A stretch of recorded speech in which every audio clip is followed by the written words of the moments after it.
ಆತ್ಮೀಯ H16 news ವೀಕ್ಷಕರೇ, ನಾನು ನಿಮ್ಮವ MI ಅಥವಾ ಮಲ್ಲಪ್ಪ ಜೋತವರ್. ಆದಮೇಲೆ ಹಿಜಾಬ್ ವರ್ಸಸ್ ಕೇಸರಿ ಶಾಲು ಶುರುವಾಗಿಬಿಡ್ತು. ನಮ್ಮ ಯತ್ನಾಳರು ಸ್ಟಾರ್ಟ್ ಮಾಡಿಬಿಟ್ಟಿದ್ದಾರೆ. ನಾಳೆ ಶಾಲೆಗಳು ಸ್ಟಾರ್ಟ್ ಆದ ತಕ್ಷಣ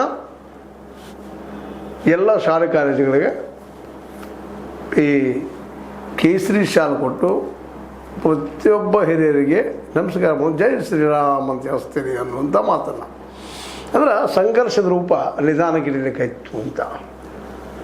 ಆಲ್ರೆಡಿ BJPಗರಾಗಿರ್ಬೋದು, ಅಧಿಕಾರಕ್ಕೆ ಅವ್ರ ಲೀಡರ್ಗಳಾಗಿರ್ಬೋದು, ಎಲ್ಲರೂ ಇದನ್ನು ನಿಧಾನಕ್ಕೆ ಸಿದ್ದರಾಮಯ್ಯವರ ಈ ಮಾತನ್ನು ಯಾಕೆ ಹೇಳಿದ್ರು ಗೊತ್ತಾಗಲಿಲ್ಲ.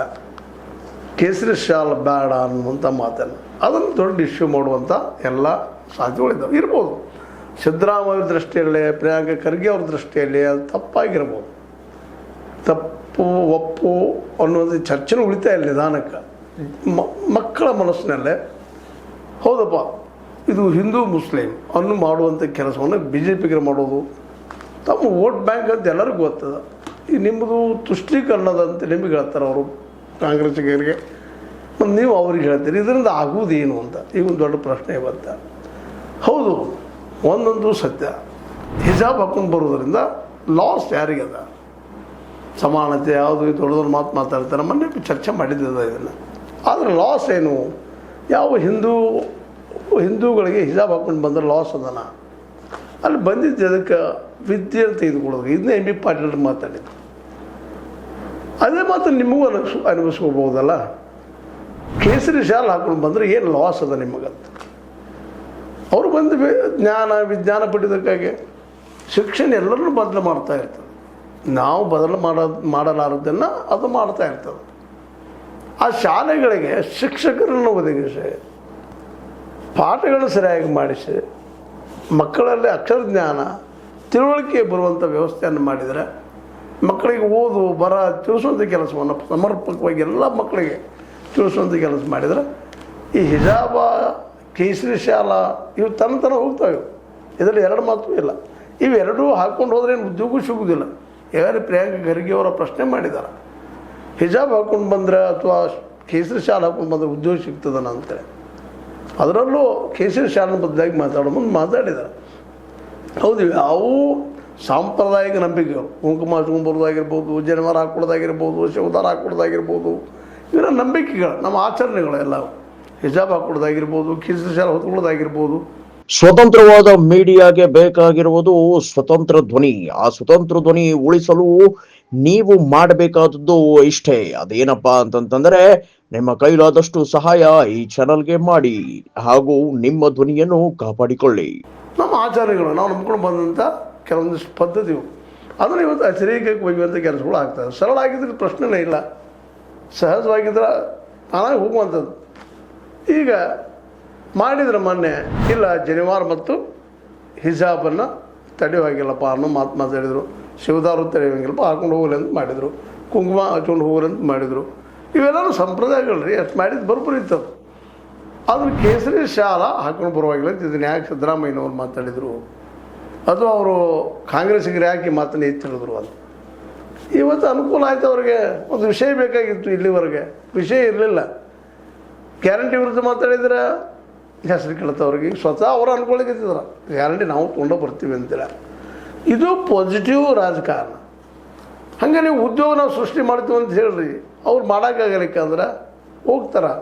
ನಾವು ಉದ್ಯೋಗ ಸೃಷ್ಟಿ ಮಾಡ್ತೀವಿ, 72,000 ಪ್ಲಸ್ 2,80,000 ನಾವು ಟೋಟ್ಲ್ ಏನು ಉದ್ಯೋಗಗಳಿದ್ದಾವೆ ಅವೆಲ್ಲ ತುಂಬಿಸಿಬಿಡ್ರಿ. 1 ವರ್ಷ 2 ವರ್ಷದಾಗ ತುಂಬಿಕೊಳ್ಳೋದು ಆರ್ಡರ್ಗಳನ್ನ ಹಾಕಿಸ್ಬಿಡ್ರಿ. ಶಿಕ್ಷಕನ ತೊಗೊಂಡು ಮೊದಲು 72,000 ಶಿಕ್ಷಕರನ್ನ ಪ್ರತಿಯೊಂದು ಸ್ಕೂಲಿಗೂ ಪಾಸಿಟಿವ್ ಆಗಿ ವೈಜ್ಞಾನಿಕವಾಗಿ ಕಲಿಸುವಂಥದ್ದನ್ನು ವಿಚಾರವಾದಲ್ಲಿಗೆ ಹೋಗ್ಬೇಡ್ರಿ. ವಿಜ್ಞಾನವನ್ನು ಸರಿಯಾಗಿ ಕಲಿಸಿದ್ರೆ ಸಾಕು ನಮ್ಮ ಮಕ್ಕಳಿಗೆ. ಮಕ್ಕಳು ತಾನಾಗಿ ಬದಲಾಗ್ತಾರೆ. ಶಿಕ್ಷಣ ಬದಲು ಮಾಡ್ತದೆ. ತಾನಾದ ಹಚ್ಚದ ಶಾಲೆ ತೆಗಿಸ್ಲಿಕ್ಕೆ ಹಚ್ಚದ, ತಾನೇ ಅದು ಹಿಜಾಬನ್ನು ಸಹಿತ ತೆಗಿಸ್ಲಿಕ್ಕೆ ಹತ್ತದ. ಅವ್ರು ಸ್ವತಃ ತಿಳುವಳಿಕೆ ಬಂದಾಗ ಎಲ್ಲರೂ ಬಿಟ್ಟೇ ಬಿಡ್ತಾರೆ. ಆದರೆ ವಾಸ್ತವದ ಸತ್ಯ ದರ್ಶನ ಮಾಡುವಂಥ ವಿಜ್ಞಾನದ ಶಿಕ್ಷಣ ಸರಿಯಾಗಿ ಆಗಬೇಕು. ಅದಕ್ಕೆ ಶಿಕ್ಷಕರು ಬೇಕಾಗಿದ್ದಾರೆ. ಶಿಕ್ಷಕರ ಕೊರತೆ ಐತಿ. 72,000 ಶಿಕ್ಷಕರದು ಅದನ್ನು ಸೆಲೆಕ್ಷನ್ ಮಾಡ್ಕೊಂಡು ಹಾಕ್ರಿ. ಕರೆಕ್ಟ್ ಜೂನ್ ಫಸ್ಟಕ್ಕನ ಅಂದ್ರೆ ಮೇ 28 ತಿಂಗಳು 28ಕ್ಕೆ ಎಲ್ಲ ಸ್ಕೂಲ್ಗಳು ನೀವು ಯಾವ ಶಿಕ್ಷಕರು ಹಾಕ್ತಾರೆ ಹಾಕ್ರಿ, ಅಧ್ಯಕ್ಷ ಶಿಕ್ಷಕರು ಹಾಕ್ರಿ, ಮತ್ತೇನು ಹಾಕ್ರಿ, ಅದು ಹಾಜರಿರ್ಬೇಕು ಅವತ್ತು ಶಾಲೆ ಮುಗಿಯುವವರೆಗೆ. ಇಷ್ಟಾದರೂ ಮಾಡಿದ್ರಪ್ಪ ಎಷ್ಟೋ ಬೇಕಂತ ವಿಶ್ವಾಸ ಮಾಡುವಂಥದ್ದು. ಜೊತೆಗೆ ಖಾಲಿರು ಎಲ್ಲ ತುಂಬಿಕೊಡ್ರಿ. ಇದು ಮಾಡಬೇಕಾದ ಕೆಲಸ ಮೊದಲ. ಅವ್ರು ಏನು ಕೇಸರಿ ಶಾಲೆ ಹಾಕೊಂಡ್ಬರಲಿ, ಇವರು ಹಿಜಾಬ್ ಹಾಕೊಂಡು ಬರಲಿ, ಶಿವದಾರ ಹಾಕೊಂಡ್ಬರಲಿ, ಜನವರ ಹಾಕೊಂಡ್ಬರಲಿ, ಕುಗ್ಮ ಹಚ್ಕೊಂಡ್ಬರಲಿ, ಇವತ್ತು ಪಟ್ಟ ಹಚ್ಕೊಂಡ್ಬರಲಿ, ಅವ್ರ ನಂಬಿಕೆಗಳು ಪಾಲಿಸಲ್ಲ. ಅವರು ಪಾಲಿಸ್ಕೊಂಡು ಏನು ತಪ್ಪಿಲ್ಲದ್ರು ಅಲ್ಲಿ ಬಂದಿದ್ದು ಶಿಕ್ಷಣ ತೊಗೊಳಿಕ್ಕೆ. ಎಂಥ ಶಿಕ್ಷಣ ಗೊತ್ತದ? ಈಗ ನಮ್ಮಲ್ಲಿ ಶಿಕ್ಷಣದ ಸಿಲೆಬಸ್ ಅದಾವ, ನಮ್ಮಲ್ಲಿ ಎಲ್ಲನೂ ಅದಾವ. ಆರಂಭದಿಂದ ಬಂದ ಶಿಕ್ಷಣ ಸಿಲೆಬಸ್ ಸರಿಯಾಗಿ ಕಲಿಸಿದ್ರೆ ಸಾಕ, ತಾನೇ ಬದಲಾಗ್ತಾರೆ ರೀ. ಇತಿಹಾಸ ಪುಟಗಳು ಒಬ್ಬೊಬ್ರು ಒಂದು ದೃಷ್ಟಿಯಿಂದ ನೋಡಿರ್ತಾರೆ. ಓದಿದೆಲ್ಲನೂ ಓದಲಿ, ತಿಳ್ಕೊಳ್ಳಿ. ನಾವು ಬರೆದ ಸತ್ಯ ಇತಿಹಾಸ, ಅವ್ರು ಬರೆದ ಸುಳ್ಳು ಇತಿಹಾಸ ಅನ್ನೋಕ್ಕಿದ್ರು ಬರೆದ ಮಕ್ಕಳಿಗೆ ಬಿಟ್ಟು ಬಿಡೋಣ. ಓದಲಿ, ಅವ್ರು ತಿಳುವಳಿಕೆ ಬಂದಂಗೆ ಹೌದು ಬಾಯ್ ಸರಿ ಇತಿಹಾಸ ಆಯ್ತು, ತಪ್ಪು ಇತಿಹಾಸ ಗೊತ್ತಾಗ್ತದೆ ರೀ ಮನುಷ್ಯಾಗ. ಆದರೆ ಇತಿಹಾಸ ಏನಾದರೂ ಕಲಿಸೋದು ಕೆಲಸ ಆಗಬೇಕು. ವರ್ತಮಾನದಲ್ಲಿ ಉದ್ಯೋಗ ಸೃಷ್ಟಿಯಾಗುವಂಥ ಯಾವ ವೈಜ್ಞಾನಿಕ ಕಲಿಸ್ಬೇಕಾಗಿದ್ದಾವೆ ಕಲಿಸ್ಬೇಕು. ತಂತ್ರಜ್ಞಾನ, ವಿಜ್ಞಾನ ಇವೆಲ್ಲ ಕಲಿಸಿದ್ರೆ ಅವ್ರು ಸ್ವಂತ ಉದ್ಯೋಗ ಮಾಡೋಂಗೆ ಆಗ್ತಾರೆ. ಇವತ್ತು ಉದ್ಯೋಗಕ್ಕೆ ಏನು ಬೇಕಾಗಿದೆ ಅದನ್ನು ಕಲಿಸ್ರಿ. ಇವತ್ತು ಶಿಕ್ಷಣ ಏನಪ್ಪ ಇವತ್ತು ನೋಡಿರಿ, ಅದು ಮೈದ್ಮೇಲೆ ಹೇಳ್ತಾ ಇರ್ತೀನಿ ನಾನು. ಚೈನಾದಲ್ಲಿ ಇವತ್ತು ಅವರು ಉದ್ಯೋಗ ಬಿಡೋ ಪ್ರಶ್ನೆ ಇಲ್ಲ. ಎಲ್ಲರಿಗೂ small scale industry, large scale industry, ಒಟ್ಟು ಮ್ಯಾನ್ ಮೇಡ್ ಏನದವಲ್ಲ ಅವುಗಳನ್ನ ಹೆಚ್ಚು ಮಾಡಿ ಹೋಗೋದು ಬಿಟ್ಟಿದ್ದಾರೆ. ಇವತ್ತು ಎಲ್ಲರಿಗೂ ಉದ್ಯೋಗಲ್ಲೇ. ಹೀಗಾಗಿಲ್ಲೇ ನಿರುದ್ಯೋಗಿಗಳು ಸಿಗೋದ ಕಷ್ಟ. ನಿರುದ್ಯೋಗಿಗಳಿಗಿಲ್ಲಪ್ಪ ಅಂತಂದ್ರೆ ಉದ್ಯೋಗ ಮಾಡೋರಿಗೆ ಒಣ ಉತ್ಸಾಹ ಬೇಕಾಗಿಲ್ಲ. ಒಂದು ಉದ್ಯೋಗ ಕೊಡಿಸ್ಬಿಟ್ಟು ಎಲ್ಲರಿಗೂ ನಿಶ್ಚಿತವಾಗಿ ಇವ್ರು ಯಾರು ನಿಮ್ಮ ಕೇಸನ್ನು ಚರ್ಚೆ ಮಾಡೋಕ್ಕೆ ಹೋಗೋದಿಲ್ಲ, ಹಿಜಾಬು ಚರ್ಚೆ ಮಾಡೋಕ್ಕೆ ಹೋಗೋದಿಲ್ಲ. ಯಾಕಂದ್ರೆ ಮುಂಜಾನೆ ಸಾಯಂಕಾಲ ತನಕ ದುಡಿದು ಬಂದು ಸಾಯಂಕಾಲ ಹಾಸಿ ಸಕ್ಕರೆ ಸಾಕಪ್ಪ ಊಟ ಆದ್ಮೇಲೆ ಅನ್ನುವಂಥ ಮಾತು ಬಂತಂದ್ರೆ ತಾನೇ ಬಿಡ್ತಾರೆ ಅದನ್ನು. ಈಗ ಉದ್ಯೋಗ ಇಲ್ಲ ಅಂದ್ಕೊಂಡು ನಿರುದ್ಯೋಗಿ ಮನಸ್ಸು ಐಡಿಯಲ್ ಮೈಂಡ್ ಈಸ್ ಡೆವಲಿಕ್ಸ್ ವರ್ಕ್ಶಾಪ್ ಅಂತ ಖಾಲಿ ಕೂತ್ಕೊಂಡು ಏನು ಹಾಳು ಮುಗಳು ವಿಚಾರಗಳು ಬರ್ತಾಯಿಲ್ಲ. ಈಗ ಅದು ತಪ್ಪಿಸೋದಕ್ಕೆ ಇರೋ ಹಾಗೆ ಬಂತು. ಗ್ಯಾರಂಟಿ ಅಂತ ಕೊಡ್ತೀರಿ ಮಾಡೋಕ್ಕಿದ್ದೀರಿ, ಆದರೆ ಗ್ಯಾರಂಟಿಯಿಂದ ಖಜಾನೆ ಖಾಲಿ ಆಗೋದೇನು ಸುಳ್ಳೇನಲ್ಲ. ಯಾರು ಬಿ ಜೆ ಪಿಗರು ಮಾಡಲಿ, ಕಾಂಗ್ರೆಸ್ಗರು ಮಾಡಲಿ, ಅದಕ್ಕಿಂತ ಉದ್ಯೋಗ ಸೃಷ್ಟಿಗೆ ಏನು ಮಾಡ್ತೀರಿ ಆ ದಿಶೆಯಲ್ಲಿ ವಿಚಾರ ಮಾಡಿರಿ. ಇವತ್ತು ನಿರುದ್ಯೋಗಿ ಅದ, ಬಡತನದ, ಹಸಿವು ಅದ, ನೇರಡಿಕೆ ಅದ, ಇವು ಪರಿಹಾರ ಹುಡುಕುವಂಥದ್ದು. ಎಲ್ಲರಿಗೂ ಶಿಕ್ಷಣ ಸಿಗಬೇಕಾಗ್ಯದ, ಎಲ್ಲರಿಗೂ ಆರೋಗ್ಯ ಸಿಗಬೇಕಾಗ್ಯದ. ಈ ವಿಷಯಗಳ ಬಗ್ಗೆ ನಮ್ಮ ಯತ್ನಾಳ್ ಸರ್ಕಾರ ಮೇಲೆ ಒತ್ತಡ ತರಬೇಕಾಗಿತ್ತು. ಅದು ಬಿಟ್ಕೊಟ್ಟು ಶಾಲೆ ಕೊಡಿಸೋನು ಜಯ ಅಂತ ಜಗಳ ಹಚ್ಚುವಂಥ ಕೆಲಸ ಮಾಡೋದು ಯತ್ನಾಳರು ಮಾಡಲಿ ಮತ್ತಾರು ಮಾಡಲಿ. ಸಿದ್ದರಾಮಯ್ಯ ಅನ್ನೋ ಅವಶ್ಯಕತೆ ಇರಲಿಲ್ಲ.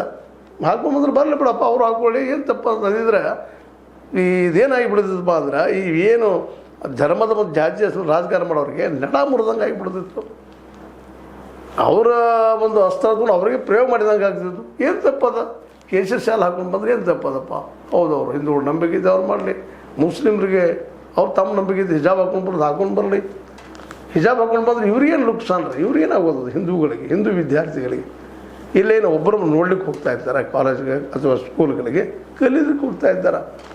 ಇದು 10 ವಯಸ್ಸಿಗೆ ಬಂದಾಗ ಇವೆಲ್ಲ ಪ್ರಾಬ್ಲಮ್ ಸ್ಟಾರ್ಟ್ ಆಗುವಂಥದ್ದು. ಅದಕ್ಕಾಗಿ ಇವೆರಡು ತಪ್ಪನ. ಹಿಜಾಬ್ ಹಾಕೊಂಡು ಬಾತ್ ಹೇಳಿದ್ರಿ, ಅಡ್ಡಿ ಇಲ್ಲ. ಹಂಗೆ ಕೇಸರಿ ಶಾಲೆನೂ ನೀವು ಹಾಕೊಂಡು ಬರ್ರಿ ಅಂತ ಹೇಳಿಬಿಡ್ರಲ್ಲ, ಮುಗಿದೋಗ್ಬಿಡ್ತು, ಸಮಸ್ಯೆ ಸಾಲ್ವ್ ಔಟ್. ಅದಕ್ಕೆ ಮುಖ್ಯ ಉದ್ಯೋಗ ಸೃಷ್ಟಿ ಮಾಡೋದ ಕಡೆ ಎರಡೂ ಪಕ್ಷಗಳು ಚಿಂತನೆ ಮಾಡಬೇಕಾಗಿದೆ. ಯಾಕೆಂದರೆ ಉದ್ಯೋಗ ಇಲ್ಲ ಅಂದರೆ ಇವೆಲ್ಲ ಸಮಸ್ಯೆ ಹುಟ್ಕೋದು ಹೋಗುವಂಥದ್ದು. ಮತ್ತು ಈಗ ಬಿ ಜೆ ಪಿನೂ ಉದ್ಯೋಗ ಕೊಟ್ಟಿಲ್ಲ. ಕಳೆದ 12 ವರ್ಷಗಳಿಂದ ಆಡಳಿತ ಮಾಡ್ತದೆ, ಸ್ಟೇಟದಲ್ಲೇ ಆಯಿತು, ದೇಶದಲ್ಲಿಂದ 12 ವರ್ಷದಿಂದ ಆಡಳಿತ ಮಾಡ್ತಾಯಿದೆ. ಉದ್ಯೋಗ ಸೃಷ್ಟಿ ಮಾಡೋಕ್ಕಾಗಿಲ್ಲ. ನೀವು 70 ವರ್ಷ ಆದರೂ ಮಾಡೋಕ್ಕಾಗಿಲ್ಲ. ಸ್ವಲ್ಪ ಮಟ್ಟಿಗೆ ಮಾಡಿದ್ರಿ, ಆದರೆ ಎಲ್ಲರಿಗೂ ಉದ್ಯೋಗ ಸಿಗುವಂಥ ಒಂದು ವ್ಯವಸ್ಥೆಯನ್ನು ಇದುವರೆಗೆ ಮಾಡಲಿಕ್ಕೆ ಯಾರಿಂದೂ ಆಗಿಲ್ಲ. ಇದು ಒಬ್ಬರಿಗೆ ಹೇಳ್ತಾ ಇಲ್ಲ, ಎಲ್ಲರಿಗೂ ಹೇಳುವಂಥದ್ದು. ಆ ದಿಶೆಯಲ್ಲಿ ಹೊಸ ಯೋಜನೆಗಳನ್ನು ಮಾಡಿರಿ. ಎಲ್ಲ ಬಿಟ್ಕೊಟ್ಟು ಶಾಲೆ ಬಂದು ಕೂಡ ನೀವು ಕೇಸರಿ ಹಾಕೊಂಬರ್ರಿ ಅಂತ ಹೇಳೋದು, ಅವ್ರು ಹಿಸಾಬ್ ಹಾಕೊಂಬರ್ರಿ ಅಂತ ಹೇಳಿದ್ರು, ನೀವು ಶಿವದಾರ ಹಾಕೊಂಬರ್ರಿ, ನೀವು ಜನವಾರ ಹಾಕೊಂಬರ್ರಿ, ಅವ್ರಪ್ಪ ಹಾಕೊಂಬರಲಿ. ಅದ್ರ ಬಗ್ಗೆ ನಿರ್ಲಕ್ಷ್ಯ ಮಾಡೋದನ್ನು ಭಾಳ ಯೋಗ್ಯ. ಎಷ್ಟು ನಿರ್ಲಕ್ಷ್ಯ ಮಾಡ್ತೀರಿ ಅಷ್ಟು ಕೂಡಿ ಹೋಗ್ಕಂತ ನಾವು ಅದನ್ನು ಹಚ್ಚುವ ಅವಶ್ಯಕತೆ ಇಲ್ಲ. ಆಯ್ತಪ್ಪ ಬರೋಬ್ಬರಿದೆ. ಈಗ ಹಿಜಾಬ್ ಹಾಕೊಂಡು ಹೋಗ್ರಿ ಪಾಪ ಅವರು ಕಲೀಲಿ. ಯಾಕಂದ್ರೆ ಮುಸ್ಲಿಮರಲ್ಲೇ ಸಾಚಾರ ಕಮಿಟಿ ಪ್ರಕಾರ, ಸಾಚಾರ ವರದಿ ಬರ್ತದೆ, ಅವ್ರ ಅಭಿಪ್ರಾಯದ ಪ್ರಕಾರ ದಲಿತರಿಗಿಂತ ಹೆಚ್ಚು ಕಲೀಲಾರದು ಹೆಣ್ಣುಮಕ್ಕಳು ಮುಸ್ಲಿಮರಲ್ಲಿದ್ದಾರಂತೆ. ಪಾಪ ಅವರು ಕಲೀಲಿ, ಹೆಣ್ಮಕ್ಕಳು ತಿಳುವಳಿಕೆ ಬರಲಿ, ಶಿಕ್ಷಣ ಬರಲಿ. ಅವ್ರಿಗೂ ಹೆಣ್ಮಕ್ಳು ಕಳಿಸ್ತಾ ಇದ್ದಾರಪ್ಪ. ಮೊದಲು ಮೂಲಭೂತವಾದಿಗಳು ಹೆಚ್ಚಿದ್ದಾರೆ. ಅಲ್ಲಿ ನಮ್ಮಲ್ಲಿ ಹೆಂಗೆ ಹಿಂದೂಗಳಲ್ಲಿ ಮೂಲಭೂತವಾದಿದ್ದಾರೆ, ಹಾಗೆ ಮುಸಲ್ಮಾನರಲ್ಲಿ ಮೂಲಭೂತವಾದಿಗಳಿದ್ದಾರೆ. ಯಾಕಪ್ಪ ಹೆಣ್ಮಕ್ಳು ಕಲಿಸ್ಬೇಕು, ಮನ್ಯಾಗ ಅಡುಗೆ ಮಾಡೋರು ಅಷ್ಟ ಅಂತೇಳಿ ಆ ಮಕ್ಕಳಿಗೆ ಒಂದು ವಿದ್ಯೆ ಕಡೆಗೆ ಹಿಸಾಬರ್ ಹಾಕಿ ಕಳಿಸ್ತಾರೆ. ಕಲೀಲಿ ಮಕ್ಕಳವರು, ಶಿಕ್ಷಣ ಕಲಿತ, ವಿಜ್ಞಾನ ಕಲಿತ, ಅವರು ಬತ್ತ ಹಾಗೆ ಆಗ್ತಾರೆ. ನಾವು ಬಾಧ್ಯ ಯಾರನ್ನೂ ಮಾಡಲಿಕ್ಕೆ ಸಾಧ್ಯ ಇಲ್ಲ. ಒಂದು ಮಾತನ್ನ ಇವತ್ತು ನೆನಪಿಸಿ ಮಾತು ಮುಗಿಸ್ತಾ ಇದ್ದೀನಿ ನಾನು ನಿಮ್ಗೆ. ರೈಲ್ವೆಗಳು, ಹೋಟೆಲ್ಗಳು, ಇನ್ನುಳಿದ ಇವತ್ತಿನ ಆಧುನೀಕರಣದವರು ಇವೆಲ್ಲ ಈ ದೇಶದ ಜಾತೀಯತೆಯನ್ನು ಓಡಿಸುವಲ್ಲೇ ಮೇಲು ಕೇಳನ್ನು ಓಡಿಸುವಲ್ಲೇ ಎಲ್ಲ ಮಹಾತ್ಮರಿಗಿಂತ ಹೆಚ್ಚಿನ ಕೆಲಸ ಮಾಡಿದವು ಅನ್ನೋದನ್ನು ನೀವು ನೆನಪಿಟ್ಕೊಂಡ್ರೆ ಸಾಕು. ಮುಂದಿನ ಯಾವುದೋ ವಿಷಯದಲ್ಲಿ ಸಂದರ್ಭ ಬಂದಾಗ ಅದು ಹೇಳ್ತಾ ಇದ್ದೀನಿ. ಏನದು, ಇಲ್ಲಿಯ ರೈಲ್ವೆಗಳು, ಬಸ್ಸುಗಳು, ಸಾರ್ವಜನಿಕ ರಂಗದ ಸಾರಿಗೆಗಳು, ಖಾಸಗಿ ಸಾರಿಗೆಗಳು, ಹೋಟೆಲ್ಗಳು, ಇವೆಲ್ಲ ನಮ್ಮ ದೇಶದ ಮೇಲು ಕೀಳಿನ ಜಾತೀಯತೆಯನ್ನು ಹೊರಗಟ್ಟುವಲ್ಲಿ ಭಾಳ ದೊಡ್ಡ ಕೆಲಸ ಮಾಡಿದವ. ಮಹಾತ್ಮರು ಮಾಡಲಾರ್ದ ಕೆಲಸ ಮಾಡಿದಾವೆ. ಇದು ನೆನಪಿಲ್ಲ ಅಂತ ಹೇಳ್ತಾ, ಯಾಕಂದ್ರೆ ಶಿಕ್ಷಣ ಅಂತ ಶಕ್ತಿ ಐತಿ, ಎಲ್ಲರೂ ಶಿಕ್ಷಣ ಸಿಗಲಿ ಅಂತ ಎಲ್ಲರಿಗೂ ಬಯಸಲು ಸಿದ್ದರಾಮಯ್ಯನವರು ಅನಗತ್ಯವಾಗಿ ಆ ಕೇಸರಿ ಹಾಕಿಬೇಡ್ರಿ ಮಾಡಿರಿ ಅನ್ನೋದ್ರಿಗೆ ಇವ್ರಿಗೆ ಯಾರು ಹಕ್ಕು ಕೊಟ್ಟಿದ್ದಾರೆ ಅಂತ ಇವತ್ತು ಪಾಪ ಕೇಳ್ತಾ ಇದ್ದಾರೆ. ಅವ್ರು ತಪ್ಪೇನಲ್ಲ, ಸರಿ ಐತದ. ಅದಕ್ಕೆ ನಮ್ಮಲ್ಲಿ ಕನ್ನಡದ ಗಾಂಧಿ ಮತ್ತು ಉತ್ತರ ಕನ್ನಡದಾಗ ಒಂದು ಅನಿಸ್ಕೊಂಡು ಚಂದ ಗಿಡ ಯಾವುದ್ರಾಗ ಏನಿರ್ತೀರಿ ಅಂತೇಳಿ ಇದು ಸಿದ್ದರಾಮಯ್ಯ ತಿಳ್ಕೊಂಡು ಭಾಳ ಒಳ್ಳೆಯದು ಅಂತ ಹೇಳ್ತಾ, ಇದು ನಿಮ್ಮ ಲೈಕ್ ಆಗಿರ್ಬೋದು. ಲೈಕ್ ಮಾಡಿ, ಶೇರ್ ಮಾಡಿ, ಕಮೆಂಟ್ ಮಾಡಿ, ಜೊತೆಗೆ ಸಬ್ಸ್ಕ್ರೈಬ್ ಮಾಡಿ. 16 ನ್ಯೂಸ್ ಅರ್ಥ ಸಿದ್ದರಾಮಯ್ಯದು ಸತ್ಯದ ಕೈಗಳಲ್ಲಿ ವಂದನೆಗಳು. ಆತ್ಮೀಯ ಸಾರ್ವಜನಿಕರಲ್ಲಿ H16 ಅರ್ಥಾತ್ ಸೀತಾರಾಮದಿಂದ ಒಂದು ಮನವಿ. ಈ ಸಂಸ್ಥೆ ಭ್ರಷ್ಟಾಚಾರ, ಅನ್ಯಾಯ, ಅತ್ಯಾಚಾರಗಳಿಂದ ನೊಂದವರ ವೇದಿಕೆ. ಅನ್ಯಾಯಕೋರರ, ಭೂಗಳ್ಳರ, ನಶಾ ಸಾರಾಯಿ ಮಾಫಿಯಾಗಳ ವಿರುದ್ಧದ ಧ್ವನಿ. ರೈತರ, ಕೂಲಿಕಾರ, ಕಾರ್ಮಿಕರ, ಬಿದ್ದ ಸಮುದಾಯ ಜನರ ಧ್ವನಿ. ಬೆಂಬಲವಾಗಿ ನಿಂತು ತನುಮನ ಧನದ ಸಹಾಯಕ್ಕೆ ಸಾರ್ವಜನಿಕರಲ್ಲಿ ಕೋರಿಕೆ. ದಾನದ ಸಹಾಯ ನೀಡಿ ಸ್ವಾತಂತ್ರ್ಯ ಪತ್ರಿಕೋದ್ಯಮ ಉಳಿಸಿ ಬೆಳೆಸಿ. ವಂದನೆಗಳು. ತಮ್ಮನ್ನೇ ನಂಬಿರುವ ಮಲ್ಲಪ್ಪ ಇ ಜೋತಾವರ್. ಈ ಕೆಳಗಿನ QR ಸ್ಕ್ಯಾನ್ ಮಾಡಿ ಅಥವಾ ಈ ನಂಬರ್ ಅಂದರೆ 7411402405ಗೆ ಇಲ್ಲ 9686864852ಗೆ ನೀವು ಫೋನ್ಪೇ ಮಾಡಿ, ಪೇಟಿಎಮ್ ಮಾಡಿ ಅಥವಾ ಇನ್ನಾವುದೇ ಮಾಧ್ಯಮದಿಂದ ಗೂಗಲ್ ಮೂಲಕ ಸಹಾಯ ಮಾಡಿ ಈ ಪ್ರಾಮಾಣಿಕ ಪತ್ರಿಕೋದ್ಯಮವನ್ನು ಉಳಿಸಿ ಅಂತ ಮತ್ತೊಮ್ಮೆ ಮನವಿ. ವಂದನೆಗಳು.